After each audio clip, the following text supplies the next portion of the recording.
Foreign Service Association, and I am so glad that we came together in the C Street lobby once again after several years when we were not able to honor our colleagues the way we should and want to.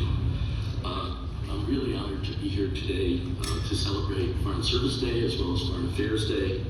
It's a time to recognize the extraordinary people of the United States Foreign Service, and that was established by Congress in law. And this year, we are deeply honored, and I'm personally deeply honored and appreciative that Secretary Blinken has taken the time to join us for this event. Serving America's interests in every corner of the globe, members of the Foreign Service are often the first to respond to crises and the last to leave when the situation becomes unsafe. Many times they face long hours, difficult conditions, and disturbing threats. In some of the most challenging and dangerous places in the world, they are our nation's first line of defense against threats to our security and our economic well-being. Each day, the Foreign Service is charged with this challenging work that its members take with uncompromising and unparalleled courage, dedication, and professionalism. And I'm very proud to count myself among the thousands of members of our Foreign Service. But our pride is also tempered by the recognition of sacrifices made in the pursuit of that service. Etched into the walls of this lobby in which we now stand are the names of over 300 colleagues who gave their lives in sacrifice in service to their country. For the better part of this century, 99 years to be exact, it has been AFSA's greatest privilege to maintain this memorial to the United States Foreign Service. Today, AFSA and the department have the solemn honor to announce the latest additions to these memorials, a plaque commemorating members of the Foreign Service who perished in line of duty during the COVID-19 pandemic. From locally employed staff and Foreign Service family members to Foreign Service members, both active duty and retired, no part of the Foreign Service family tree emerged unscathed from the global pandemic. As the voice of the Foreign Service, AFSA is honored to commemorate the two Foreign Service members whose lives were tragically cut short in the line of duty by this brutal pandemic: Elbridge Lee, who served his final tour in New Delhi, India, and Thomas Wallace, stationed in Lima, Peru. Their names are inscribed on this new plaque, which is on the southeastern end of the lobby, and we're particularly honored to have members today joining us from both families, including the wives of our two colleagues who gave their lives, Josie Lee and Monica Wallace. So thank you all very much for coming. As Foreign Service family members, you've made countless sacrifices, regularly uprooting your lives, living under difficult conditions, and being separated from your loved ones for long periods. All of our work is in the hopes of leaving the world and our country a better, safer place than we found it. Mrs. Lee, Mrs. Wallace, may it bring some small consolation to know that both of your husbands succeeded in making a contribution. Thanks in part, no small part, to the efforts of people like Elbridge and Thomas, the United States is emerging, shaken but determined from the COVID pandemic. I know it's not easy, but your strength and support have been essential to our Foreign Service mission, and we are grateful for their sacrifice and yours over the years. To the Foreign Service, I say thank you to all of my colleagues. You're the best in the world. United by our commitment to service, the work is making a difference in the lives of people all across the globe. We're proud of you. I'm proud of all of my colleagues. I'm very grateful to have the opportunity to serve with so many wonderful people. And I really do believe we are the best America has to offer, and that's something that we're committed to every day. I would now like to ask everyone to stand as the United States Armed Services Color Guard presents the colors.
Thank you very much.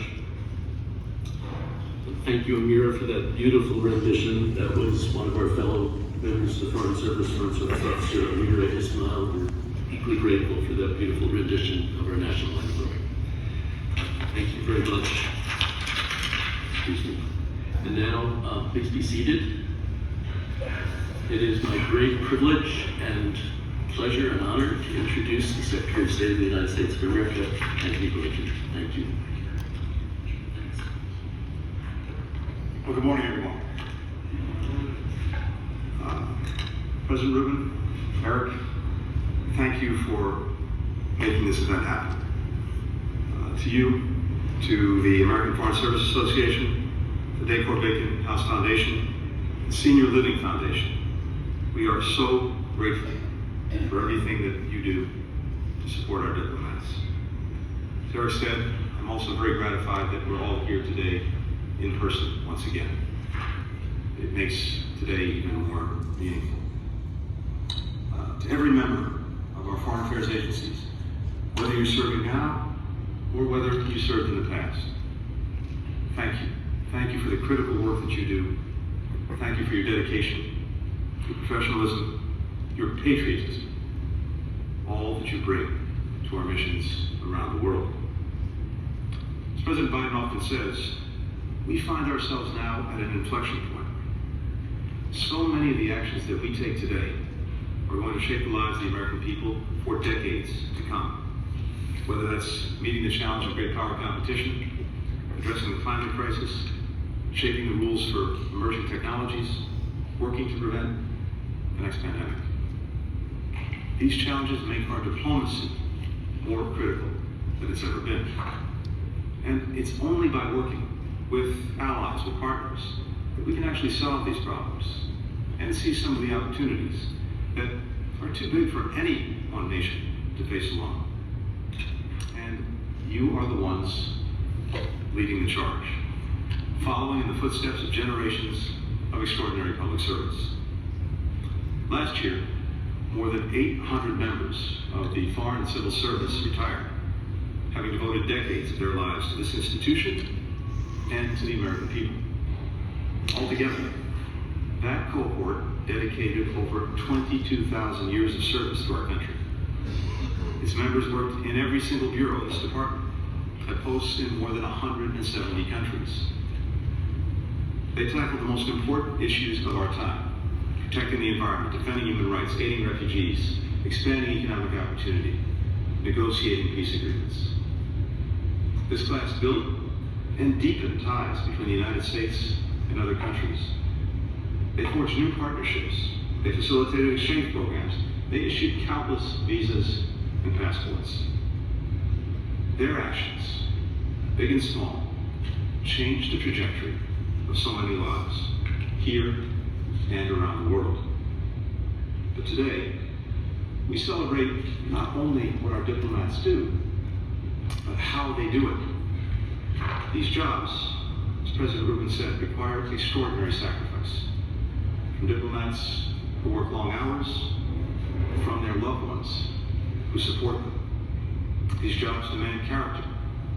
They demand integrity. And serving as a diplomat also requires courage. Right now, around the world, our colleagues are working in war zones, under foreign surveillance, amidst humanitarian crises, in the aftermath of natural disasters. Some experience serious accidents abroad. Others are exposed to severe illness or health hazards. Some of our LGBTQI colleagues serve in places where they and their partners don't feel safe to be their full selves. Just this week, we lost a treasured local staff member at Embassy Lisbon, Roy Noronha, who died in the course of his duty. His family's loss is our loss too. But our diplomats face these situations with tremendous heart, with compassion, with decency, focusing not on themselves, but on helping the people around them, who often go through some of the hardest days of their lives. Simply put, that's our mission. For generations, our diplomats have carried on despite danger. despite difficulty. Nowhere is that devotion more clearly illustrated than in 312 individuals honored on our memorial walls, those who made the ultimate sacrifice for our country. This year, we pay special tribute to two more members of the Foreign Service, Thomas Wallace and Eldridge Lee, both of whom died from COVID-19 in 2021. Tom dedicated his life to public service, first as a soldier in the U.S. Army, where he completed several tours and was awarded a Bronze Star. Then he became a consular officer. He brought a spirit of service to everything that he did. Tom had a special fountain pen that he used only to sign certificates of death abroad, to make sure that they looked dignified for the families who received them. When he sat in the consular window, working with foreigners or helping Americans in crisis, Tom was calm, he was friendly, he was easy to talk to. He also lifted up his team. He was the kind of person who would stop by his supervisor's office just to let her know that a coworker had done a great job. He brought this kindness everywhere he went, from the animal rescue organizations he supported around the world to trivia games, where he was always everyone's first pick around, to be on the team. Eldridge, who went by his last name Lee, specialized in information management. And by all accounts, he was a natural diplomat. Thoughtful, compassionate, a talented problem solver. Whether you were a colleague, a friend, a family member, if you needed advice, you went to Lee. And people wanted to be like him. One of his former teammates said that in tough situations, he found himself asking, what would Lee do? Lee was proud to be an American, proud to serve his country, so much so that it rubbed off on the people around him, especially those closest to him. Years ago, he encouraged his wife Josie to apply to the State Department. She still works here today. His eldest daughter Naomi said that her interest in the world and people in it came from her dad. And when his youngest daughter Esther starts college this fall, she's planning on studying international relations. The State Department, the United States of America, are better because of Tom and Lee, because of their service, but also because of who they were as people. To their family, Tom's wife Monica, Lee's wife Josie, their daughters Naomi and Esther, we will be forever grateful. Grateful that we got to know and that we got to work alongside your exceptional loved ones. With this new plaque, we honor the permanent mark that they made on this department and on our country. And by carrying out their dedication and compassion, continuing the spirit of service that runs through every single name on these walls, we will work to keep their legacies alive. And God bless you.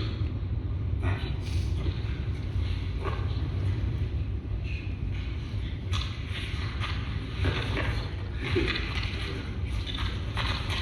Okay, after that very meaningful set of remarks, I just want to say thank you again, Mr. Secretary, for speaking for all of us and conveying the importance of the work that we all do and the dangers that we all face. And I want to thank everyone who's joined us here today.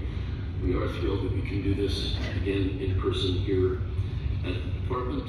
I appreciate everyone taking the time to honor our colleagues and to honor those who've given the ultimate sacrifice. And now I think it's time for us to place the wreath.